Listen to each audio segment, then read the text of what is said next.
চাকরি পরীক্ষায় অথবা ভর্তি পরীক্ষায় আসে সেটা হচ্ছে সিন্স অথবা ফর। কোথায় সিন্স বসে, কোথায় ফর বসে।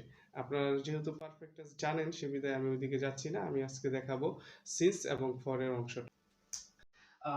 The baby has been crying dash morning, অর্থাৎ বাচ্চাটি সকাল থেকে কান্না করতেছে।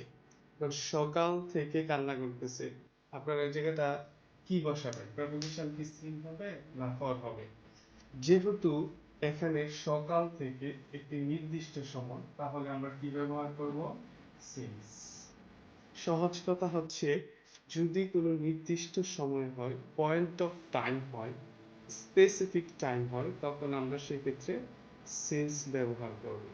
সকাল একটি নির্দিষ্ট সময়, আপনি চাইলে সকালকে অন্য কোনো সময় চিন্তা করার কোনো সুযোগ নেই, সেজন্য এটাকে স্পেসিফিক টাইম বলা হয়, আর পূর্বে সিন্স ব্যবহৃত হয়। এবার আসলে আমরা দ্বিতীয় উদাহরণটি দেখি। He has been reading book dash 2 hours। এবার আপনার কাছে মনে হতে পারে 2 ঘন্টাও একটি সময়, নির্দিষ্ট সময় এরকম মনে হতে পারে, কিন্তু আপনি খেয়াল করে দেখেন যে সে 2 ঘন্টা যাবত 2 ঘন্টা যাবত বই পড়তেছে। এখন আপনি বলেন তো 2 ঘন্টা সময়টি কি duration of time. Duration of time হওয়ার কারণে সেই ক্ষেত্রে কিন্তু এটা স্পেসিফিক না, সুনির্দিষ্ট পয়েন্ট অফ টাইম না, সেজন্য আপনাকে ব্যবহার করতে হবে ফর।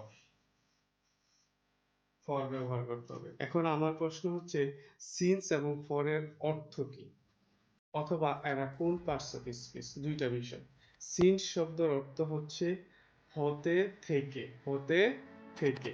আবারও বলছি, সিন্স শব্দের অর্থ হচ্ছে হতে বা থেকে। আর ফর শব্দের অর্থ হচ্ছে ধরে বা যাবত, ধরে বা যাবত।